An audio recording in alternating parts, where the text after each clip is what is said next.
So I was looking at our stuff recently, and I realized how frequently Thomas and I will come up with like very, very similar pitches. Yeah. I was like, if it were just Thomas and I, it would just be a white guy echo chamber. I was like, damn, Emily is way more important to the show than I had realized until going through the episodes.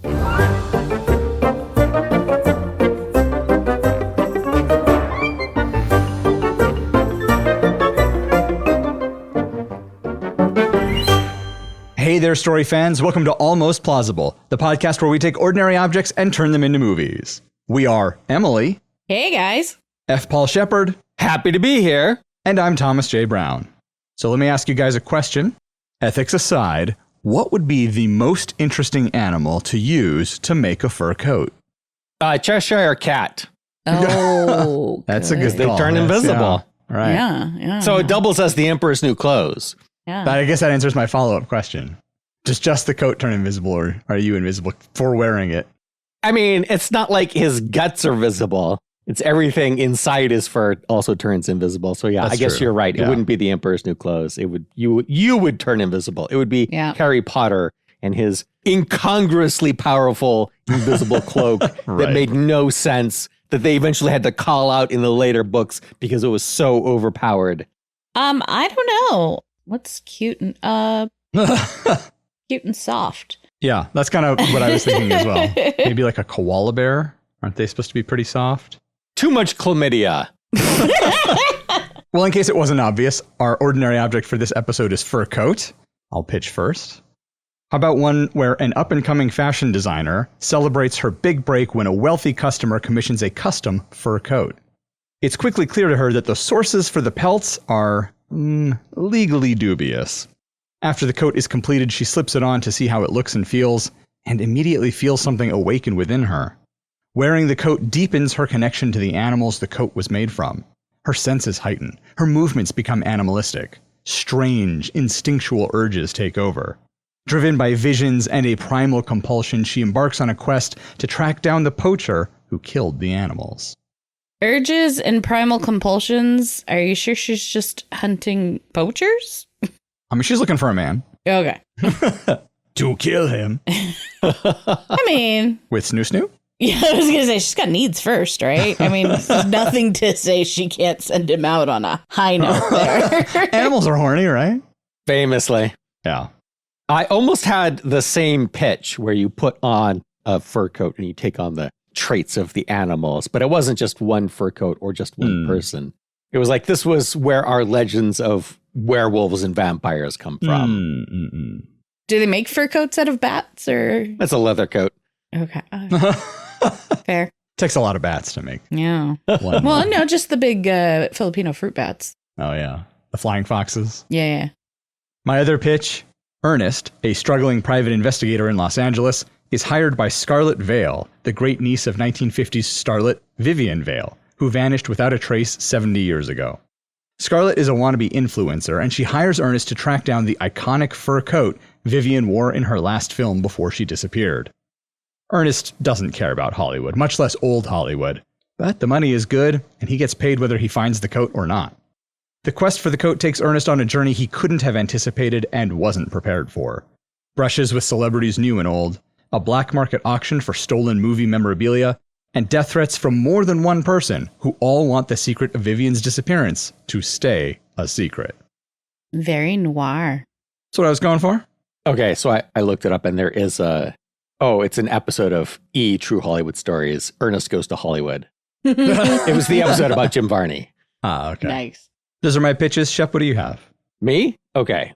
A designer's fur coat whispers fashion tips to them. I'm thinking like the fur coats that have like the heads of the animals or at the whatever. collar. Right, Yeah, right. the foxes. So imagine the foxes going up and whispering into their ear. Surely it's some sort of weasel, right? Like Yeah. a ermine or Right, a mink. stoat. Yeah. Okay. A woman's body is found in an alley wearing a fur coat. Dead hooker? No. Turns out to be a struggling single mom wearing a designer fur coat she could in no way, at least on paper, afford. So dead hooker. Got it. What, on paper, she couldn't afford it. What was your idea of the backstory of how I had no idea. Oh, okay. Because, so in a recent episode, I came in with all the ideas and like a full treatment. I was like, oh, let's not do that again. Let's write down the first thing that comes to mind and then stop thinking about it. Wait for the episode. So I have nothing more than that than I've pitched. Okay. And my last pitch, an anti-fur activist breaks into a fur coat manufacturing plant only to discover it's run by anthropomorphic animals who are turning humans into furry animals in order to slaughter them for their coats. But now the activist is trapped inside and has to hide, wearing a fur coat as a disguise for a week. Why a week? I don't know. Okay. It was like a short amount of time would be too short. Right, I want them to be trapped in there and have to really struggle. It's because the anthropomorphic animals only work on the weekend. And so that makes sense. it's locked up. That totally makes sense. Yeah. I gotcha. But there are guards who work during the week. So Yeah, wolves. Right, yes. Yeah. Of course. That's all for me. Emily, what do you have? I don't have anything nearly as good as the two of you. You say that, but so I was looking at our stuff recently and I realized how frequently Thomas and I will come up with like very, very similar pitches. Yeah. I was like, if it were just Thomas and I, it would just be a white guy echo chamber. I was like, damn, Emily is way more important to the show than I had realized until going through the episodes. All right. So who owns fur coats anymore? Super rich and really old ladies. Madeline's super rich and ancient Aunt Tessa has a coat made from chinchilla fur she wears everywhere. Chinchillas, that should have been my answer up at the top. They're small, cute, and super soft. Yeah. I want to change my answer. Well, No. That's a normal answer. How about koala on the outside, chinchilla on the inside? Or maybe the other way around? No, chinchilla on the inside because I imagine they're softer. But then you'd have to walk around everywhere naked, right? Because then you get Yeah. the chinchilla fur against your skin and be like, it's so soft. You had me at walking around naked. Emily, you were saying? So where was I? Rich old ladies have fur coats. Yes. Madeline's super rich and ancient Aunt Tessa has a coat made from chinchilla fur she wears everywhere. She practically lives in it. Unfortunately, Tessa suffers a stroke one evening and is rushed to the hospital. While Tessa recovers, Madeline looks after her home. One evening, she's very bored and puts on Tessa's favorite coat and wanders around the house. During the course of the evening, she spills wine or pizza sauce or something on it. And she realizes she might have just ruined her aunt's favorite possession. So she takes it to a dry cleaner. They can't help because they're not a furrier, but they recommend a nice family business down the road.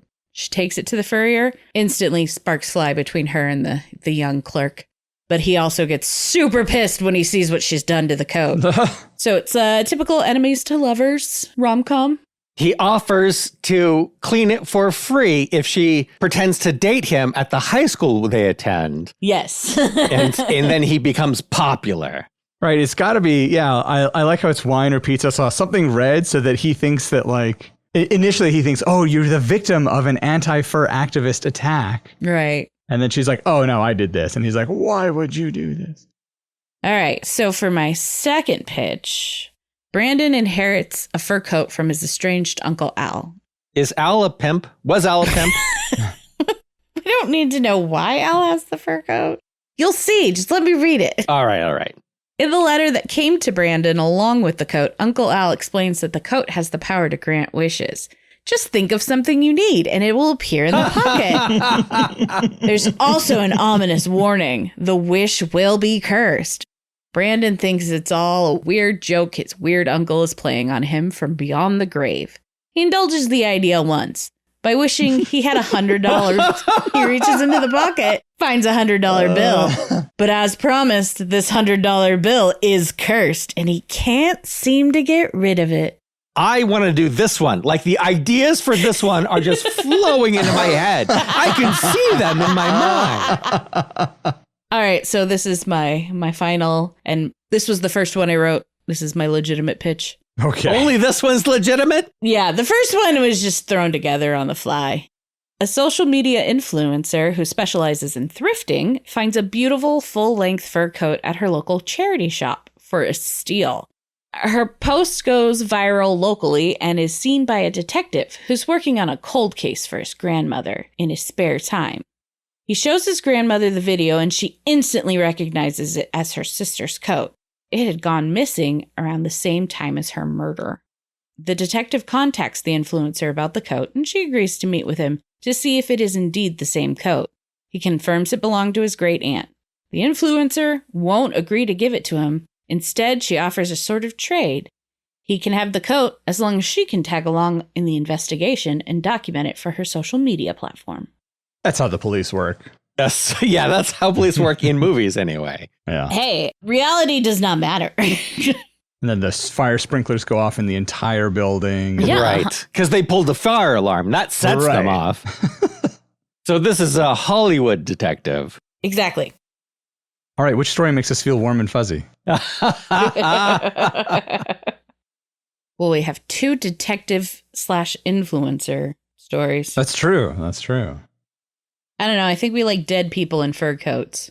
Yeah. Because fur is murder. So it's okay if you murder people that wear fur. 100%. That seems like a t-shirt we could... Well, we don't know that Thomas's mystery one, it has a murder in it because she just disappeared. This That's is true. But I definitely have a murder one and you have a murder one. Yeah. So I think you're right. That is the common theme among our pitches. Dead people in fur coats. Dead people in fur coats would make a great band name. It would thinking totally that, make a good band name. Our brains were going there.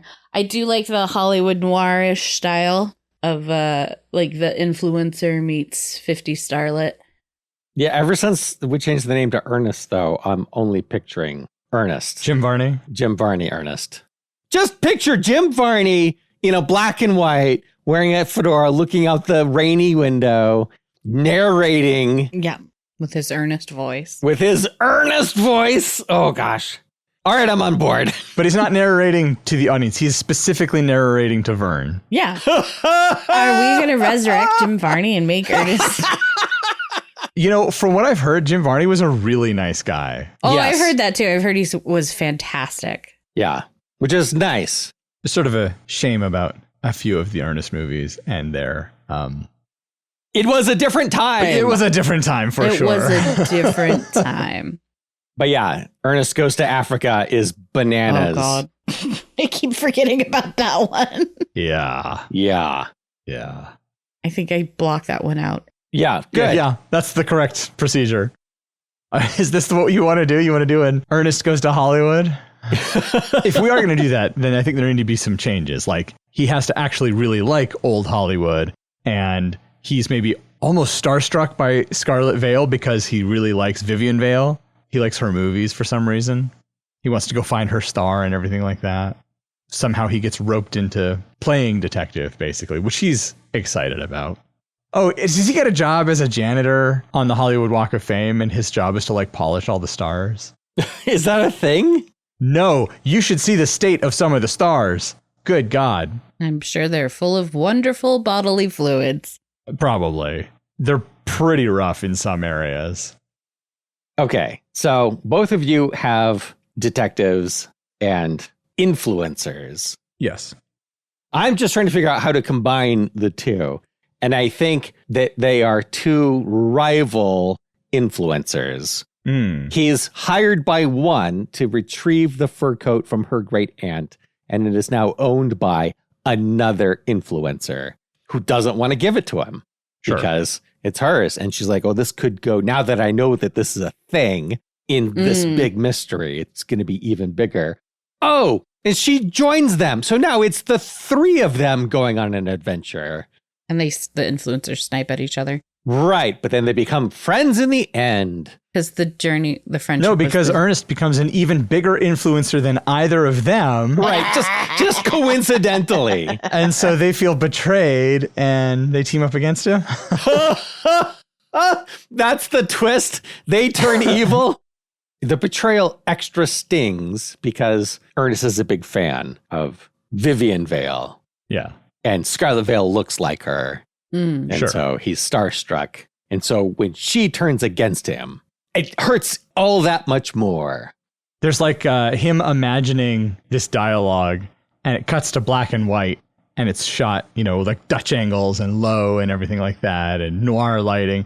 And he's like, Miss Vale, how could you do this to me? And she's got like this cigarette in the big long cigarette holder thing. And No, she has a big long holder thing connected to a vape. Yes. Yeah. So what is the wacky contraption that he builds for this movie? Because there's always some bizarre cobbled together thing that doesn't work quite right, but then like comes in clutch at the end. Oh, he's Batman. So he's a private detective. So he has a utility belt with a bunch of gadgets on it that you can use throughout the movie, all of which never work quite right. Right. I can totally see him like trying to do like something with one of them, and it's supposed to like shoot out, but then it doesn't shoot, it just sort of like falls out of the end of whatever the thing is. There's like a beat where he's looking at it, and then he looks up at the guy and he goes, and I know you guys know exactly the face and the laugh that I'm trying to emulate there. Oh, I miss him so much. Is this the story we're doing? I like this a lot. I think this is keep what we're having doing. more ideas for this. So We've started. What do you mean? We've been doing it for 4 minutes. So why is he in Hollywood in the first place? On vacation? Does he win a trip there? He's always like chronically poor, right? Yeah, he's well, you guys won't get the reference because you don't watch Gilmore Girls. He's Kirk. He just picks up whatever job he can get doing whatever he wants. So how does he get hired as the detective if he's not from the area? He's got to like work in the office for something and get mistaken for the detective. Yeah. Why does he have a utility belt then? He's refilling the water cooler, and the detective is out in the hallway. So he's like because detective offices always have those water coolers. Yes, I'm not saying anything against that. I'm just saying, why does he have a detective's gadget belt like Batman? No, it's a utility belt for his job as like a handyman. Oh, Yeah, yes. yeah. Yep. Okay. No further questions, Your Honor. And so maybe the water cooler thing, or there's something in the office, in the detective's office that's on the fritz. So he has been hired by the detective to fix that. And either the detective has like a stomach bug or something. So yeah, he has to go to the bathroom, or Ernest causes a problem that the detective has to, for some reason, leave the office to fix. Yep. Problem for the writers. Yep. And that's when Scarlet Vale shows up? Yes. And he's the only one in the office. So he must be the detective. Oh, and so he sees the fedora and coat on a thing in the corner. Yeah. And he likes to play dress up. So he's like, puts it on, and he goes over to the window and he starts monologuing. Yep. In that way that Jim Varney does. Yep. And then she comes in, and because he's dressed like, you know, a detective and he's doing the thing, then she assumes that he is. And he recognizes her. At first, he thinks it's part of his fantasy because Vivian Vale has been disappeared for 70 years. And so he thinks he's still just imagining this. He's like, wow, my imagination is so vivid. And so he's like monologuing about her and how she's dressed and how she slinks into the office. And she's like, what are you doing? And he's like, oh my gosh. He thinks it's her because she's monetizing off of this dead relative, right? Yeah, for sure. And that's her whole shtick, is that she looks like her. But he doesn't know anything about social media because he's Ernest. Right. Yes. So when he's like, asks her about, you know, are you Vivian Vale? And she's like, no. She's like, Scarlet Vale, her grandniece or whatever. Yeah. And like, niece. you know, goes into the whole, like, I'm an influencer. Maybe you've seen my videos on YouTube. There's got to be some sort of I don't know. As I say, maybe she says something about TikTok and he assumes that she's referring to clocks because he's a handyman. She's just like, oh, will you help me with my TikToks? And he thinks, oh, we're going to go to her house and she has clocks that need work. He's like, oh, I can help with that. Yep. I'm a master at TikToks. Yeah. And it turns out, well, unknowingly he is. This is great. Love it. Okay. So they leave the office. Do we ever see the detective again? Does he come back into play later on? Yeah, someone stole his coat and fedora from his coat rack. But he has intestinal issues, so it's going to be a while before he comes back. Every time he catches up and tries to confront Ernest, that's when another intestinal attack happens. Yeah. So he hires Ernest to do a few little fix-it things around the office, and one of them is replace the water cooler thing because he can never do it without spilling. And it's an Ernest movie, so you think, well, this is not going to end well. Like, Ernest is going to dump the entire thing everywhere. All over everywhere. But he does successfully get it in there without spilling anything, except that he has accidentally somehow done something to the water. You know, there's an emetic in the water that's causing the detective to be sick to his stomach. But he doesn't realize that's what the issue is. So he keeps drinking the water. So he keeps ending up. Right, because he's dehydrated. Right. Before he leaves, he fills his water bottle. Exactly. Yes. So anytime he gets close and he's like, whew, you know, it's hot here in LA, and he takes a big swig, and then he's like, you hear his stomach rumble, and he's like, oh no. And so he has to leave them wherever they are. Cartoonishly run to find a bathroom. Exactly. Man, we should have been writers for Ernest. These movies write themselves. Is that a good thing or a bad thing? Because as soon as you see the setup, you know where everything's going to go. That's true.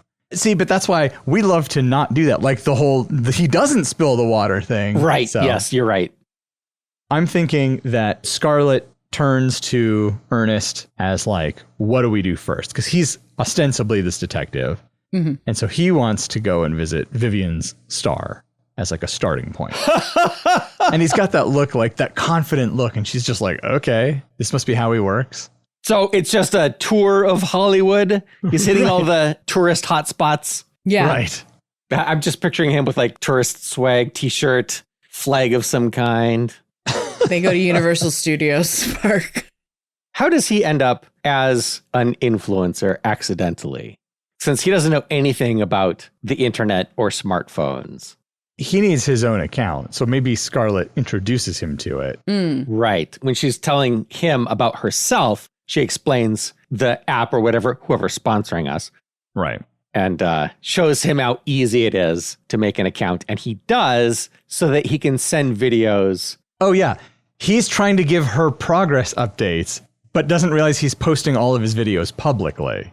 I was thinking he was sending them to Vern, but yeah, he could be sending them to her as well. I like sending him to Vern, though, because then he has the excuse to be like, you know what I mean, Vern? Right. It's his private video diary, he thinks. Right. But it's completely public. And because he's always getting up to shenanigans, whenever he's like filming a video, something crazy happens, the account takes off in popularity. Okay. So how does he find out where the coat is? Because he's got to catch up to the other influencer. And it's got to be by accident. It should be a coincidence. There are always coincidences in his movie. That's right. Oh, no. So it can be anything. This is where I shine. So much. All right, let's look at the other pitches again one more time. How did she end up with it? In my pitch, I talk about a black market auction for stolen movie memorabilia. So did she get it that way? My pitch is that she found it at a thrift store because she's a thrifting influencer, right. Which she could have gotten it from a black market for Hollywood memorabilia, but somebody bought it years and years ago, and then their family, whatever, donated and didn't think anything of it. She found it in the thrift store. Go for it, Chip. I have an answer, and it requires no coincidence except for one coincidence, now that I'm thinking about it. Because he's doing these video blogs, he talks about the case that he's working on, and he shows a photograph of Vivian wearing the fur coat. Right. A promotional still from the film. Right. And because his videos are going viral, the current owner of the coat, who's active on TikTok or whoever sponsors us, sees the video and makes, what's it, the duet video, whatever it is? Yeah. Oh, yeah. Where she puts on the coat that she has and like does the pose from the photo or whatever. And it also goes viral. Right. So that's how the coincidence is someone has the coat and sees his video. But it makes sense that if we've already established that he's going viral. Sure. And perhaps when he's doing that sort of montage of tourist activities around Hollywood, one of the places he goes is a Stars of Old Hollywood museum where there is a tribute section to Vivian. And there's that big still photo blown up on the wall. And so that's where he gets maybe the image. He records a thing in the museum there. So it's like, yeah, he's goofing off, but also it's like kind of related to the case. Did Scarlett not have a photo of the fur coat? Did she just come in with a painted movie poster? No, she's got it on her phone, but he doesn't have a phone. That's why they get him a phone, so that she can text him the photo. So that's how he gets a phone. And then whatever phone company is sponsoring us. Right. This movie not only writes itself, it pays for itself. Yep. Yeah. Oh, and then you got to have a moment in there where he's drinking a mellow yellow and he's like, quench your thirst, you know, and he does the pitch like he used to do.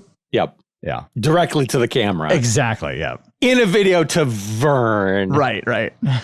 Oh, sure. It starts off to the audience camera, and then it cuts to somebody watching it on a phone. And they're like, who is this guy? Like, that's how we find out he's starting to go viral. Like, I don't know. I started following him last week. This is great stuff. All his videos are gold. So the rival influencer, let's give her a name because everybody else has a name so far. Yeah. What is our evil woman name that we keep using? Shannon. Yeah, that's right. So it's Scarlett and Shannon. It's two S's. That's how you know they're evil. That's as we established in Tupperware. That's right. True. So how do Ernest and Shannon connect up? Well, someone discovers Shannon's video and brings it to Ernest's attention. Maybe Scarlett does. Maybe someone else does. There's lots of room in here for more side characters. Could this be something the detective brings up as he's trying to catch up with them? Oh, someone calls the detective's office because he's still pretending to be that detective. So when they see his videos, they're like, oh, this is like a real detective. They find him in the phone book. Remember phone books? They Google his name or Bing his name. Sorry, got to get the right sponsor. They Bing his name and find the detective's office and call him with the hot tip about the fur coat. The detective is trying to track them down. How do they know? He's got to find.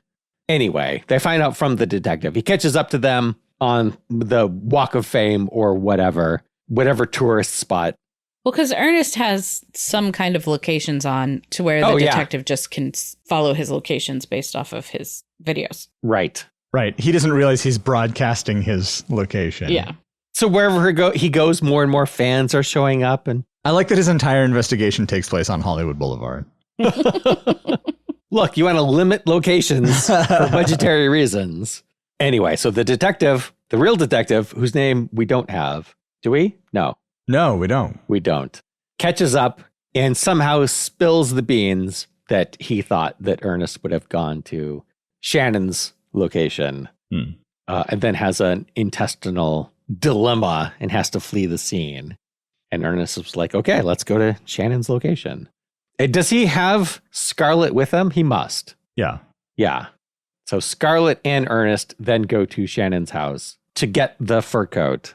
We'll take a break here, and when we come back, we'll see what sparks fly between Shannon and Scarlett.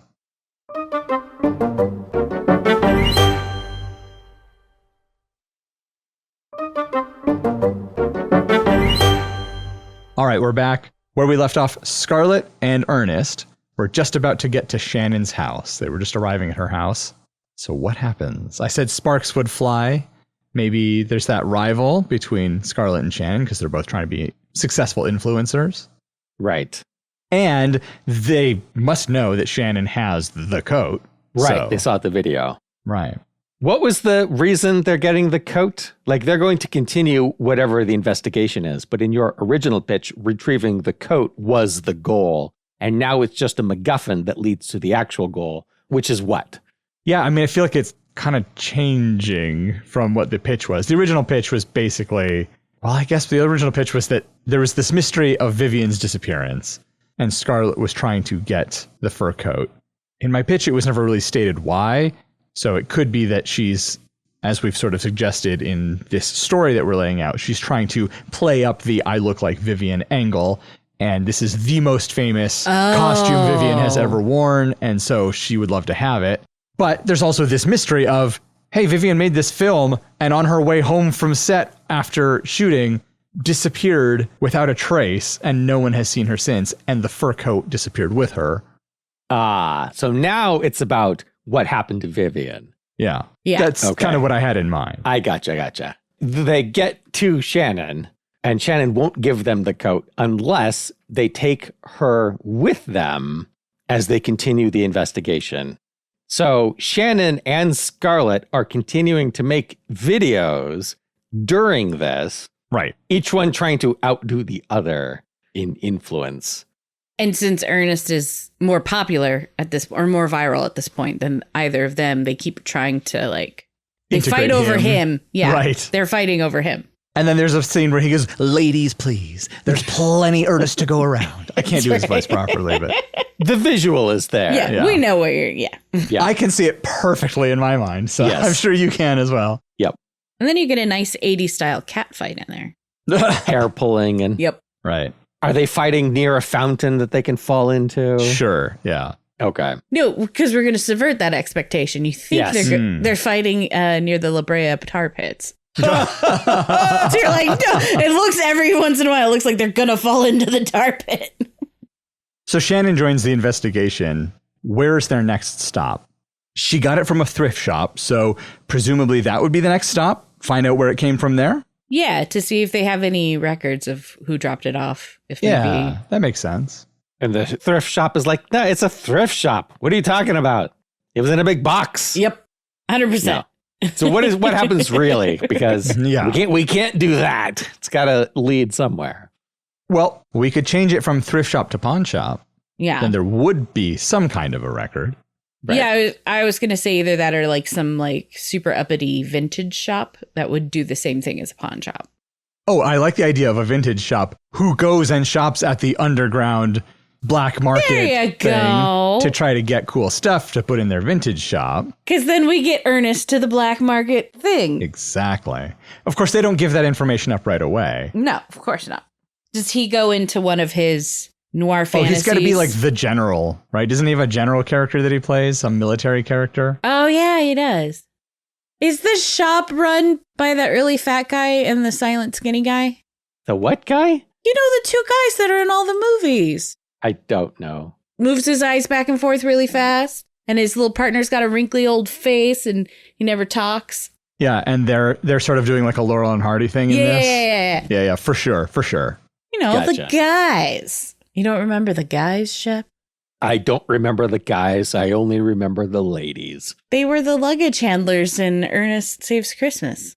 Oh, okay. I do remember the guys. And in Ernest Goes to Camp, they're the cafeteria guys. And I think in Ernest Goes to Prison, they're the cafeteria guys too. No, they're security guards. Well, in this one, they're shop owners. Yes. Because then it's easier to get the information out that they don't want to give. They eventually cave. So does he grill the vintage shop owners as Right. one of the characters? Right. He puts Yes. on one of the gruffer characters to go in and grill them. Or maybe he goes in first and they don't answer his questions. Right. Yeah. Right. And it's like, oh, I have the solution for this. Right, the skinny guy doesn't really talk. Or the big guy answers. The skinny guy's always about to answer and the big guy answers. Yeah. Classic Laurel and Hardy stuff. Maybe there's some slapstick comedy there. Okay, so they reveal that the coat actually came from the black market that they know about. Mm-hmm. Right. Oh, we've got to get like an underground casino going so that he can have a poker game where he's trying to be all suave, but he's earnest. Yeah, he gets invited to one at the black market auction. Okay, it's an auction. Excellent. Okay. Well, now he can accidentally bid on stuff as things are going on, and he's trying to maintain a low profile. Right, one of his gadgets keeps like popping up and he keeps reaching up to grab it and pull it back down. And every time he reaches up to grab it, they point at him, 100,000. And he's like, what? It's a hand on one of those like Yes! gloves. Oh, even better. Sorry, when he's introducing the gadgets earlier and the hand comes out, he says how handy it is and does that. Right. You're right. I can see the whole thing in my mind. So I guess what would happen is he would win some item in the auction, which he, of course, can't pay for. Right. So he goes to the casino to try to make the money. There you go. So that he can pay for the things in the auction that he accidentally bid on. There you go. There you go. Yeah. So what happens in the casino? Shenanigans. Hijinks. He wins enough to pay for the auction items. Yes. Accidentally. Accidentally. Yes. What are Shannon and Scarlet doing during all of this? So I wonder if from the vintage shop, there's sort of multiple leads. And so they split up. And so we can kind of get rid of the girls for now. I was thinking they went with him to the black market, but instead of going to the auction, because attending the auction's not going to get them any information. They need to go to the records. So one of them is trying to break into the records room, and the other one is trying to some other way. Like, what is another thing? Like, there's the ledger, and then there's so maybe Scarlet's going for the ledger, and they all kind of disagree on how to do it. Right. And then Shannon is like, no, you gotta talk to people. You've got to rub elbows. You got to find the guy on the inside or whatever. And so she's going around trying to use her feminine wiles to get guys who work for the underground to spill the beans, which totally doesn't work. So which one does work? The ledger? I think it's going to have to be the ledger, right? Yeah. Or somehow, maybe he doesn't go to the casino. Maybe he wins the auction but can't pay for it. So he's hauled into the office. Shannon's being suspicious as hell, so she's hauled into the office, where Scarlet has broken in, so she's already in the office, and so all three of them are now in trouble in the office. But they get left in the office for whatever reason, and then that's when they check the ledger real quick. Because of something Ernest did earlier that caused a kerfuffle outside. Yes. Right. Some cascading thing that only takes effect later. Yeah, that's good. So they've been hauled into the office. Are they tied up, the two of them? Ernest and Shannon. Right. Yeah, I think maybe they're all tied up. And well, I thought one of them had broken into the office, but then everyone else came in, so they hid behind the curtains or whatever. Oh, okay, that's good. So Ernest can see who broke into the office. Was it Scarlet or Shannon? Scarlet, yeah. Scarlet. Okay, so Scarlet broke into the office. Ernest can see Scarlet behind the curtain and is trying to not draw attention to her, but he's Ernest, so he keeps looking at her, and she's like, don't, Right, she's sort of waving him off, yeah. So he like nods, like, okay. Anyway, whatever happens, the distraction outside goes off, and so they leave, because these two are tied up. They're not going anywhere. Right, yeah. But that leaves Scarlet, who comes out from behind the curtain to untie them. Who unties Ernest first and then considers untying Shannon. Maybe, she hesitates, and Ernest is like, what are you doing? And he unties her. Right. Because he's a good guy. Right. So do they just grab the ledger and cheese it out of there? Oh, if they take the ledger with them, now the black market people are after them. So they have the detective after them. Classic Ernest. And now the black market people are chasing them to retrieve the ledger. Yeah. All right, what clue did they get from the ledger? Where the coat came from. Yeah, somebody had to supply the coat. Right. So where did the coat come from? Someone who had, what is the actual conclusion? My thought was that the idea that she disappeared wearing the coat was wrong, that was a tall tale that sort of arose around the time of her death. But actually, the coat was never hers. It was property of the studio. It was back in wardrobe. And so just some person working in the wardrobe department or the archival department or whatever comes across it and is like, everyone assumes this is missing already. And so they steal it and sell it on the black market. That was what I had in mind. But we don't have to go with that. I had thought that Vivian didn't die. She had faked her death, or she at least just disappeared in an ambiguous way. Sure. Because she was tired of the Hollywood life, all the fame. She couldn't handle it anymore. And she sold the coat to fund her disappearance. So she takes the coat from the set and then sells it on the black market herself. Oh, what is the guy? Oh, it's her great aunt, not her aunt. I was like, what if she's still alive? She could be. I mean, she'd be in her 90s probably. Right. I was going to say the coat leads back to her. So that's the actual conclusion of how did Vivian die? She didn't. Right. She just sailed to Corfu or something and is living in Greece. Right. Well, think of someplace closer and less expensive to. Right. That's just the first thing that came to mind. But okay, she's living on Catalina Island. She drove to Napa Valley and lives in a very modest cottage. Right. There's a guest cottage at a winery. And she has a grow farm up in the mountains. She's been in Big Bear this whole time. Oh, no, she'd be living out in Joshua Tree in the middle of nowhere in little camper. Yeah, exactly. Yep, with her hippie husband. Yes. Oh gosh. It's all I can see now. Right. He was like the camera guy on the last picture and they ran off together. And they're wiener dogs. They have wiener dogs. Yes. That's really good. Okay. Now I'm even more on board. So does the ledger have a post office box in Joshua Tree as the address? Yeah. So it's a post office box. Well, now we get to coincidence again. They go to the post office, and that happens to be when Vivian's there picking up her mail. No. You stake it out. It takes time.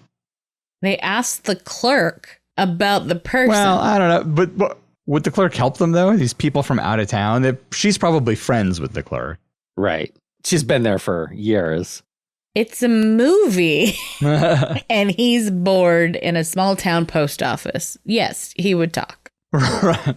No, I was going to say, he's like some 16-year-old guy, and they're like, oh, does Vivian pick up her mail here? And he's like, who? What? I don't know who that is. That's his, response. Right.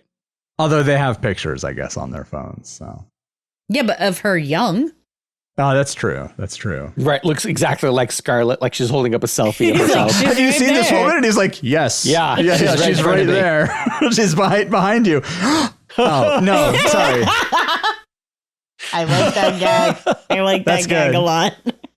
So for some reason, Scarlet comes in after them. So Shannon and Ernest go in together. They say, have you seen this woman? You hear the bell ring, and the guy goes, oh, she just walked in. And they're excited, and they turn around, and it's just Scarlet walking in. It is an excellent fake out. Yeah. And then, of course, Vivian comes in a moment later. Anyway.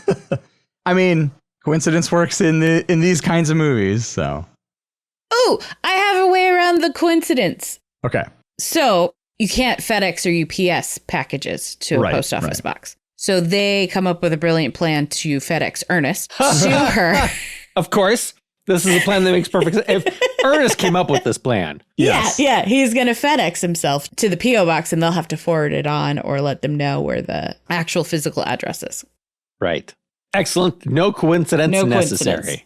And there's got to be a scene where he's in the box, because it's like a big wooden crate with like holes drilled in the side and everything, right? Yes. We can all see what you're looking at, Thomas. And it's one of those like fisheye lens moments, and he's just like sweating buckets because he's in the middle of the desert. In a trench coat with a fedora. Right. And she hasn't come to pick the box up yet. And he's waiting for her to come and pick it up. A tarantula crawls inside the hole. Yes, 100%. See, it starts off, he's got a little fan that we've established earlier on the utility belt, and he's using the little fan. And then it shorts out because it's one of his utility belt gadgets. Right. And then it starts getting hotter and hotter. Yeah. He's wiping his brow. The hand comes up with the There's a handkerchief that we've never seen before and we'll never see again. Right. And then he turns into Aunt Nelda or whatever her name was and makes some sort of a comment about hot flashes. Mm-hmm. All right. So she picks up the box. Or the husband comes and picks up the box. The camera guy husband picks up the box. Right. She doesn't go out in public that often. Right. And so he brings it back to the trailer, their Airstream trailer, of course. Mm-hmm. Right. And Shannon and Scarlet are following behind him. Yeah, they've been like watching to see what happens with the box. We keep calling it a box. It's like a crate, really. Right. So they're watching to see who picks it up and where that person goes. So then, do they interrupt before the guy can open the crate? They interrupt him. So Ernest is still dying in the crate. That's when the tarantula comes in. So that when he pops out, there's a spider on his face and he's screaming and running around. I can see that. What do they do to talk to him? They accuse him of having murdered Vivian. Yeah, of course. Smart. And they have their phones out. Right. And then does Vivian come out because she hears a kerfuffle? Right. Like, what is going on? She has to come out. Oh, the dogs are yipping at the door, and she opens and the dogs are running around. And so she is unexpectedly exposed back to the world. She's been hiding out all these years, but you have two influencers recording, live streaming this confrontation, and she comes out and is caught on camera. Why was she in hiding? I said before that she wanted to get out of the Hollywood lifestyle. Was she trying to get away from some unsavory elements? Is it the people from the black market again? Because they're going to show up in a minute. Right. Yeah, I think that's great. That's how we get those people off of Ernest's tail, is they get arrested. Also, we haven't seen the real detective in a while. I was going to say the detective has to show up. I thought they were all going to show up right now because it's the end. Yeah. Right. He finally catches up with him because he's following Ernest's location. Right. And the cops come because some actual good citizen watching the live stream calls. Either that or the kid at the post office has to have called the cops for some stupid reason, some very mundane law breaking that on a technicality you could call the cops to take care of. He calls his cousin, who is the local cop for this tiny town. Because there's two weird girls sitting out in the car across the street watching the post office. I think they're into me. So I want to bring the fur coat back. Yes. So like our last mention of it was they went to Shannon's house. Shannon goes with them, but is wearing the fur coat. Of course. Oh, yeah, I won't assumed give she it to was wearing Scarlet. it the whole time. Right. Right, because she bought it. It's hers, Yeah. or, whatever. But Scarlet keeps trying to get it. So it like goes back and forth between them because it's real hot. So they keep taking it off and they keep stealing it. So at the post office, it's Scarlet who's wearing it. And that's why she looks so much like Vivian in that photo. Right. She looks exactly like the photo. Yeah, very good. Right. But at the end, Shannon and Scarlet are still fighting over it and they pull it and it tears what could be revealed inside the coat. Oh, that's good. Contract or a script. Yeah, that's what I was thinking. Or an NDA or something like that. Yeah. Some legal document that is evidence against someone or explains to the world why Vivian disappeared. Oh, yeah. I mean, this might be a problem for the writers. Yeah. Sure. It's a MacGuffin is discovered inside the coat that perhaps the black market people were really after. They weren't really after Vivian. They were after the love letters that the old mob boss had sent to Vivian that he was embarrassed about or whatever. Right. So the detective shows up, then the black market people show up, then the cops show up, and each one wants something else. The detective wants his coat. He wants his coat. The black market people want the fur coat. What are we missing? Vivian and Scarlet reconcile. I mean, this is probably the first time Scarlet has ever met Vivian. So. Right. And of course, Ernest is starstruck. Yeah. Yeah, there has to be some sort of a callback to an earlier scene before he's even gone into the detective's office. There was some sort of a scene, maybe a clip from a movie that he was imagining himself in. Right. That's how it opens. This is why he goes to Hollywood in the first place. He's a big fan of this movie and this scene in this movie that has Vivian, young Vivian in it. Of course, played by the actress that plays Scarlet later. Naturally. And so, there's sort of a callback to that moment from the beginning of the film. Yeah, what's the button? What's the ending of this? I guess how much past this point do we see? Is there some sort of a denouement where he's back at home, where he's staying in Hollywood working? Now he would be back at home because he goes on these adventures and then he goes back home. He'd be back at home and he'd be watching something with Vivian and Scarlet, like Scarlet's giving Vivian makeup tutorials and teaching her how to be an influencer. What Scarlet is teaching Vivian makeup? Vivian, the classic Hollywood starlet? Perhaps the other way around. Yes. Of course, Vivian's makeup tutorial is all for like old black and white cameras where you got to really like green lay it on really thick and, otherwise it won't show up on camera. So Ernest comes home. Ernest comes home and he goes over to Vern's house because Vern has been pet sitting his dog Rimshot. So he goes back to get Rimshot from Vern and he's like, Vern, you got to hear this crazy adventure that I went on. And he's like, let me tell you all about my vacation. And he's like showing him on his phone pictures and stuff. And Vern's trying to close the door. You get that perspective shot.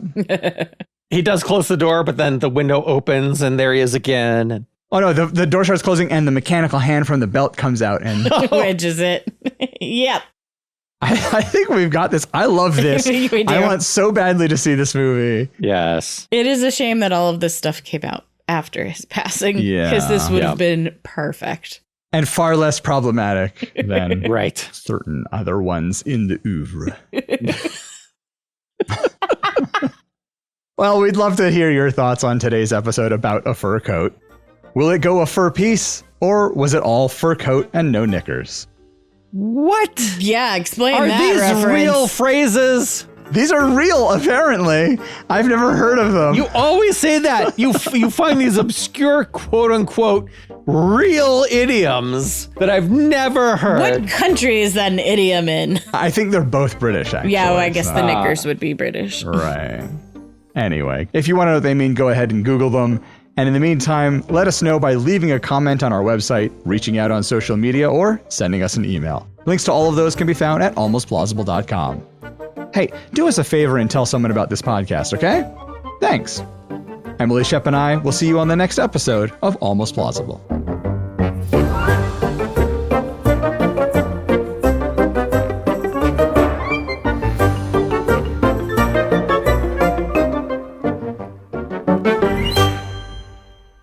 Are there giraffe fur coats? I can't picture a giraffe fur coat. Giraffes have fur, right? Do they?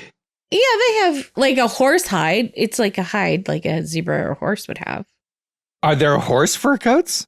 Well, I mean, there's horse hair stuff. Right. Yeah. So I think, well, there's pelts that are still with their hair left on it. Yeah. Apparently, not only do giraffes have fur, but it has a distinct smell. Oh, good. I'm glad that it has a smell. I was worried that this would not be a smelly fur coat. Phew. It smells like lavender and lemon. What is your problem, Shep? It smells because it has chemicals that help to repel insects and might even have antibacterial properties. So, All right. Maybe I'm back on board for fur coats. Like, I was against it ethically, but this sounds very, very useful. I'm thinking like old Elvis style jumpsuit, giraffe jumpsuit with the cape and everything. Yes. You have the horns on the headband. The ossicones, yeah. Emily, did you have some pitches you were going to? Yeah, we're good. Sorry. I'm sold. You two pick from yours.